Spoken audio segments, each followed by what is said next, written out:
Tense. এখন আমরা আলোচনা করব ভালোভাবে টেন্স, যেটা আমাদের পঞ্চম শ্রেণী থেকে দশম শ্রেণী পর্যন্ত প্রত্যেকটা রাইটিং এর ক্ষেত্রে আমাদের প্রযোজ্য। টেন্স শব্দটা অতি ছোট হলেও এর গভীরতা কিন্তু বিশাল। আমরা টেন্স করতে গেলে আমাদেরকে ভার্বেরই খেলা, ভার্বকে আমরা বিভিন্ন ক্ষেত্রে ব্যবহার করি। এই ভার্ব সম্বন্ধেও আমাদেরকে খুব ভালো করে জানতে হবে, যেটা আমরা কেউ পূর্বে আমরা জেনেছি ভার্বের তিনটা form, first form, second form, third form. যেমন প্রেজেন্ট, পাস্ট, পাস্ট পার্টিসিপাল। যেমন আমরা করেছি ডু, ডিড, ডান, এগুলো যেমন আমরা করেছি। ওয়ার্ক, ওয়ার্ক, ওয়ার্ক, এগুলো আমরা করেছি। এগুলো আমাদেরকে ভালো করে জানতে হবে। ক্যাচ, কট, কট, এগুলো ফর্মগুলো যদি আমরা মুখস্থ করি বা মোটামুটি জেনে রাখি, তাহলে আমাদের টেন্সের ক্ষেত্রে অনেক সাহায্য এবং সহযোগিতা করবে। তো যাই হোক, এগুলো ভিআর সকলে মুখস্থ করবে, একটু দেখবে। তারপরে আমি আজকে ভালোভাবে টেন্সটা আলোচনা করতে যাচ্ছি। টেন্স কি, হোয়াট ইজ টেন্স বা what do you know about tense? Tense হলো ক্রিয়ার কাল। ক্রিয়ার কালকে আমরা টেন্স বলি। Tense is the form of a verb to tell the time of an action. তো এই যে টেন্স, এই টেন্স হলো ক্রিয়ার কালকে আমরা বলবো। আর এই যে আমরা টেন্সের আমরা যে সমস্ত যে তিনটা ভাগ, একটা হচ্ছে প্রেজেন্ট টেন্স, একটা হচ্ছে পাস্ট টেন্স, আর একটা হচ্ছে ফিউচার টেন্স। এই টেন্সটা আমরা কেমন করে জানবো? আমরা কয়েকটা শব্দ লিখলেই আমরা কিন্তু ক্লিয়ার হয়ে যাব।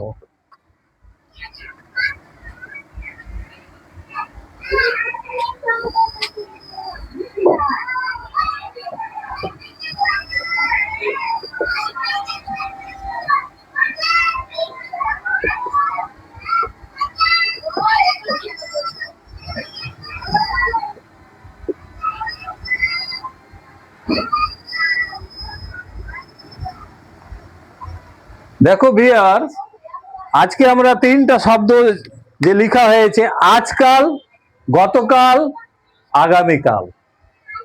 আজকাল মানে যে সমস্ত কাজ কোনো ক্রিয়ার দ্বারা আজকে যে সম্পূর্ণ হবে তাকেই বলবো আমরা প্রেজেন্ট টেন্স।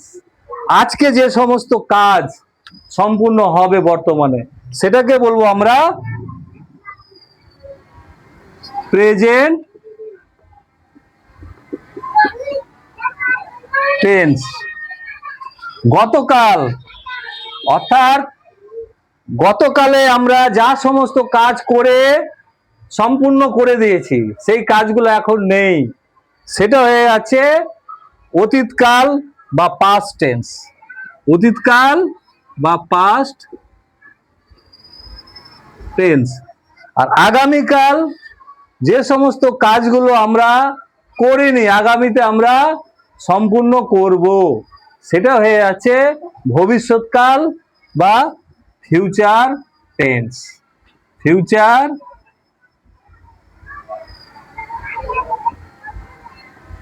Future tense.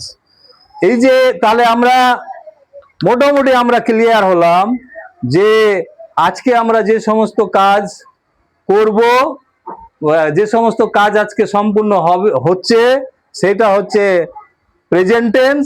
আর যেটা গতকালে সম্পূর্ণ হয়েছে সেটা হয়ে আছে পাস্ট টেন্স।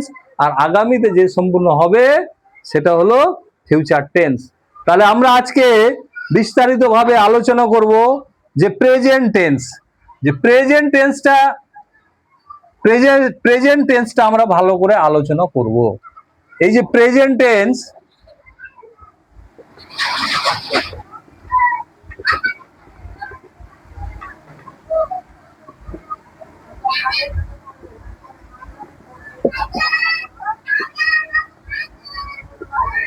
বর্তমান কাল।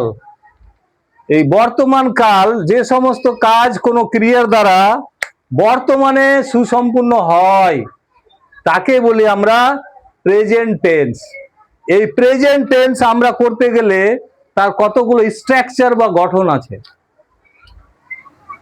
স্ট্রাকচার বা গঠনটা আমাদেরকে ভালো করে জেনে নিতে হবে। সাবজেক্ট প্লাস ভার্বের first form plus object, subject plus ভার্বের ফার্স্ট ফর্ম প্লাস অবজেক্ট।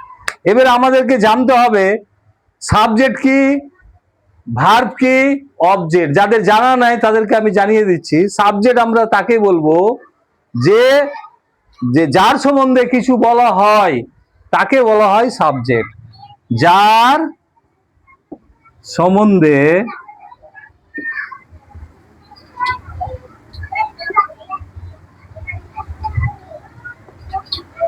কিছু বলা হয় তাকে সাবজেক্ট বলে। যেমন Tanvir is a good boy, Tanvir is a good boy. এখানে তোমরা দেখো কার সম্বন্ধে বলা হচ্ছে, তানবীর। তো যার সম্বন্ধে বলা হয় তাকে বলছি আমরা সাবজেক্ট। তাহলে এখানে কার সম্বন্ধে বলা হচ্ছে, তানবীর। এইরকম করে অসংখ্য উদাহরণ আছে, অসংখ্য উদাহরণ আছে। যেমন আমরা বিদ্যালয়ে খেলাধুলা করি, এখানে কার সম্বন্ধে বলছে, আমাদের সম্বন্ধে। আমরা বিদ্যালয়ে খেলাধুলা করি, তাহলে আমাদের সম্বন্ধে। তাহলে আমাদেরটা হয়ে গেল, আমরাটা হয়ে গেল সাবজেক্ট। তাহলে সাবজেক্টটা তাহলে আশা করি সকলে ক্লিয়ার হয়েছে। এরপরে আমরা বলি ভার্ব। ভার্ব কাকে বলে? ভার্ব হচ্ছে যে পদ দ্বারা, ভার্ব যে পদ দ্বারা হওয়া, করা, থাকা, অর্থাৎ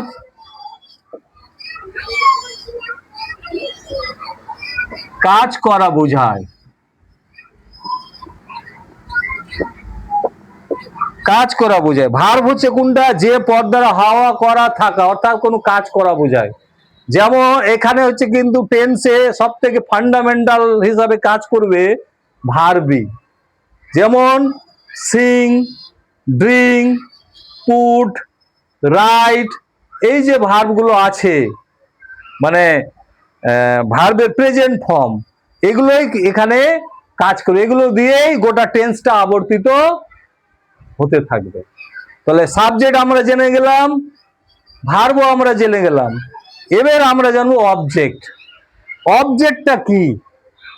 অবজেক্টটা হচ্ছে, অবজেক্টটা আমরা তাকেই বলবো, আমরা ভার্বকে কি বা কাকে দিয়ে আমরা প্রশ্ন করলে যে উত্তর পাই সেটা হয়ে গেল অবজেক্ট। যেমন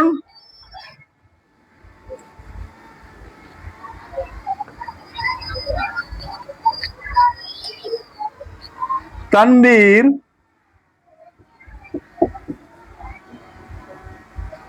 প্লেজ ক্রিকেট। তাহলে কার সম্বন্ধে বলা হচ্ছে? তানবীর। তাহলে এটা হলো সাবজেক্ট, প্লেজ হয়ে গেল ভার্ব, ভার্বের ফার্স্ট ফর্ম। এবার আমরা দেখবো প্লেকে যদি আমরা প্রশ্ন করি তানবীর কি খেলে, কি খেলে? ক্রিকেট খেলে। তাহলে ক্রিকেটটা নিশ্চয় হয়ে যাচ্ছে অবজেক্ট। তাহলে আমরা অবজেক্ট তাহলে আমরা কি করে বের করব? ক্রিয়াকে আমরা যদি কি বা কাকে দিয়ে যদি প্রশ্ন করি তাহলে সেটাই হয়ে যাচ্ছে অবজেক্ট। তাহলে আমরা মোটামুটি আমরা যে প্রেজেন্ট টেন্সের গঠন, সাবজেক্ট, ভার্ব, অবজেক্ট কোথায় কি বসে সেটা আমরা অবশ্যই আমরা জানতে পেরেছি।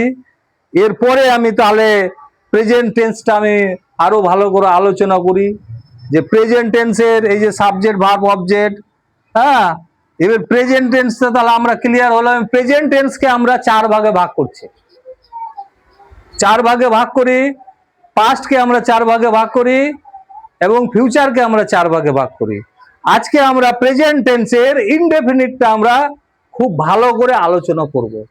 প্রেজেন্ট টেন্সের ইনডেফিনিট টেন্স, এই যে আজকে ইনডেফিনিট টেন্স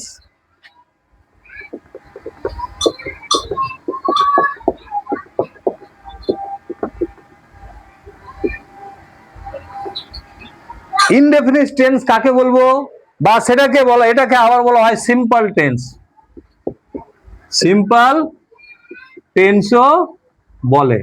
এটাকে আমরা সিম্পল টেন্স কেন বলবো, এখানে যে সমস্ত কাজ কোনো ক্রিয়ার দ্বারা ঘটবে সেটা সাধারণভাবে ঘটবে, সাধারণভাবে ঘটবে এবং অভ্যাসমূলক এবং চিরন্তন সত্য বুঝাবে, সেটাই হচ্ছে প্রেজেন্ট ইনডেফিনিট টেন্স। তো প্রেজেন্ট ইনডেফিনিট টেন্সের যদি আমরা ডেফিনেশন যদি আমরা জানি, তাহলে আমরা বলতে পারবো যে যে টেন্সের দ্বারা যখন কোনো কাজ কোনো ক্রিয়ার দ্বারা সাধারণভাবে এবং অভ্যাসমূলক এবং চিরন্তন সত্য যদি বুঝায়, তাহলে সেটা হয়ে যাচ্ছে ইনডেফিনিট টেন্স বা সিম্পল টেন্স। এর গঠন হচ্ছে সাবজেক্ট প্লাস ভার্বের ফার্স্ট ফর্ম প্লাস অবজেক্ট। যেমন এখানে দেখো, আই রাইট এ লেটার। এখানে দেখো, আই রাইট এ লেটার, আমি একটি চিঠি লিখি।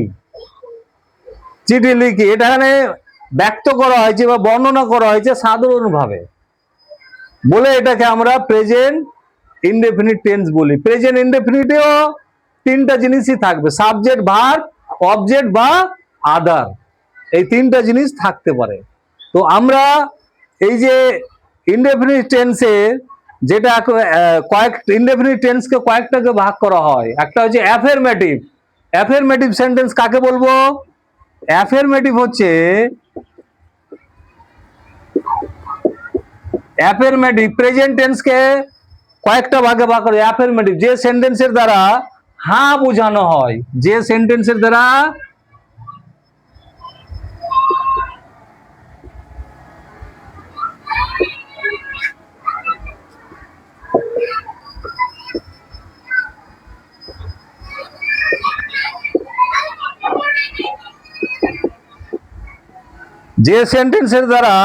হ্যাঁ বোঝানো হয় তাকে আমরা অ্যাফার্মেটিভ সেন্টেন্স বলি। যেমন এটা একটা উদাহরণ, যেমন আই রাইট এ লেটার, সবসময় হ্যাঁ বুঝাবে, সবসময় কোনো কিছুকে স্বীকার করবে, সেটা হয়েছে অ্যাফার্মেটিভ সেন্টেন্স। অ্যাফার্মেটিভ সেন্টেন্সের গঠনটা এটাই, সাবজেক্ট প্লাস ভার্বের first form plus object plus এরপরে যেটা আমি আলোচনা করব সেটা হচ্ছে negative sentence. Negative sentence, present টেন্সের নেগেটিভ সেন্টেন্স, এগুলো আমি আলোচনা করছি ইনডেফিনিট টেন্সের অ্যাফার্মেটিভ সেন্টেন্স। অ্যাফার্মেটিভ সেন্টেন্সের গঠন হচ্ছে subject plus verb plus object, যেটা আমি দিলাম, উদাহরণ দিয়েছি আই রাইট এ লেটার। তার মধ্যে একটা আর ভাগ করা যায়, সেটা হচ্ছে নেগেটিভ। নেগেটিভ কিসের, ইনডেফিনিট টেন্সেরই। নেগেটিভ সেন্টেন্স কাকে বলে, যে সেন্টেন্সের দ্বারা কোনো কিছুকে অস্বীকার করে বা না বোঝানো হয়ে থাকে, তখন সেটাকে বলি আমরা নেগেটিভ সেন্টেন্স। সংজ্ঞাটা আর লিখছি না, আমি করে দিচ্ছি, ওর গঠনটা দিচ্ছি, subject plus do oblique does plus ভার্বের ফার্স্ট ফর্ম প্লাস অবজেক্ট। এবার হচ্ছে দেখো, আমি যদি নেগেটিভ আমরা করি নেগেটিভ সেন্টেন্স, তাহলে আমাদেরকে ডু আর ডাজ, একটু আমি নিচের দিকে চলে আসি আলোচনা করার জন্য। ডু এবং ডাজ কোথায় বসে, কোনো ব্যক্তি, বিষয়, বস্তু যদি একটা বুঝায়, অর্থাৎ থার্ড পার্সন যদি সিঙ্গুলার যদি বুঝায়, তাহলে সে ক্ষেত্রে বুঝবে ডাজ। আর যদি একের বেশি বুঝায় অর্থাৎ প্লুরাল বুঝায়, তাহলে সে ক্ষেত্রে বুঝবে ডু। আর একটাই ব্যতিক্রম নিয়ম, আয়ের পর সবসময় হবে ডু। যেমন এখানে দেখো, এটাকে আমি যদি নেগেটিভ করি, I do not write a letter, তাহলে আমি ইনডেফিনিট টেন্সের প্রথমে করলাম কি অ্যাফার্মেটিভ, তারপরে করলাম নেগেটিভ। এবার নেগেটিভের মধ্যে যদি আমি লিখি হি রাইট এ লেটার, এটাকে যদি এই সেন্টেন্সটাকে যদি আমি নেগেটিভ করি তাহলে রাইটস হবে। তাহলে এটাকে যদি আমি নেগেটিভ করি হি, তাহলে হয়ে যাবে he does not write a letter. তাহলে এখানে তাহলে দেখো আমরা অ্যাফার্মেটিভ সেন্টেন্সকে কি করে নেগেটিভ করতে হয়, কিসের? প্রেজেন্ট ইনডেফিনিট টেন্সের।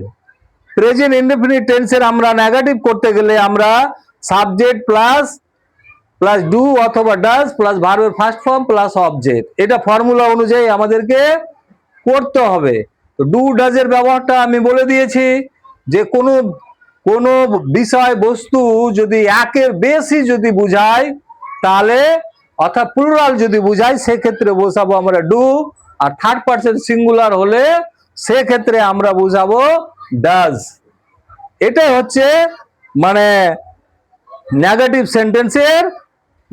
সেন্টেন্সের এখানে একটু দেখবে ভুল হয়ে গেছে, যে subject plus do does plus not হবে, প্লাস নট প্লাস ভার্বের ফার্স্ট ফর্ম। তাহলে এখানে ভালো করে লিখে দিই একটু আমি, তাহলে বুঝতে পারবে। Subject plus do oblique does plus not plus ভার্বের ফার্স্ট ফর্ম প্লাস অবজেক্ট। তাহলে এই অনুযায়ী আমরা অ্যাফার্মেটিভ থেকে নেগেটিভে আমরা করতে পারবো কিসের? ইনডেফিনিট টেন্সের। এবার এই সেন্টেন্স গুলোকে আমি কি করা যায়, ইনডেফিনিট টেন্সের মধ্যে যেমন আমরা যে অ্যাফার্মেটিভ করলাম নেগেটিভ করলাম, আবার ওইটাকে আমরা ইন্টারোগেটিভও করতে পারি। ইন্টারোগেটিভ কাকে বলবো? যে সেন্টেন্সের দ্বারা যখন কোনো কিছু জিজ্ঞেস করা হয় বা জানতে চাওয়া হয় তখন সেটাকে বলি আমি ইন্টারোগেটিভ সেন্টেন্স। যেমন দেখো ইন্টারোগেটিভ সেন্টেন্সের গঠন কিসের? ইন্টারোগেটিভ প্রেজেন্ট ইনডেফিনিট টেন্সের ইন্টারোগেটিভ এর গঠন। তাহলে আমরা প্রথমে বসাবে do oblique does plus subject plus ভার্বের ফার্স্ট ফর্ম প্লাস অবজেক্ট দিয়ে কোয়েশ্চেন মার্ক বা ইন্টারোগেশন মার্ক। এই যে দেখো, এই যে আমরা আই রাইট এ লেটার, এটাকে যদি আমরা ইন্টারোগেটিভ করি তাহলে এবারে এটাকে যদি করি তাহলে does he write a letter, does he write a letter. এবারে এটাকে আমরা কিন্তু এটাকে আবার আমরা ইও করতে পারি, যে ইন্টারোগেটিভ নেগেটিভও করতে পারি। ইন্টারোগেটিভ নেগেটিভ তাহলে আমরা সেন্টেন্স কি করে করব, এখানে একটু দেখে নাও। Does he not write a letter, আবার আমরা WH দিয়ে ইন্টারোগেটিভ করতে পারি। যে ইনডেফিনিট টেন্সের বিস্তারিত ভাবে যদি আলোচনা করা যায় তাহলে আরো অনেক সময় লাগবে, আরো জানতে হবে। এর পরবর্তী এই যেটুকু বাকি থাকছে সেটুকু আর পরে তোমাদের সামনে তুলে ধরা হবে। তোমরা খুব ভালো করে দেখবে এবং তোমাদের জন্য তোমাদের কাছে আমি আশা করছি যে তোমরা সকলেই ভিউ ওয়াচিং করবে এবং সাবস্ক্রাইব করবে। এরপরে আমরা আরো খুব ভালো করে দেওয়ার চেষ্টা করব।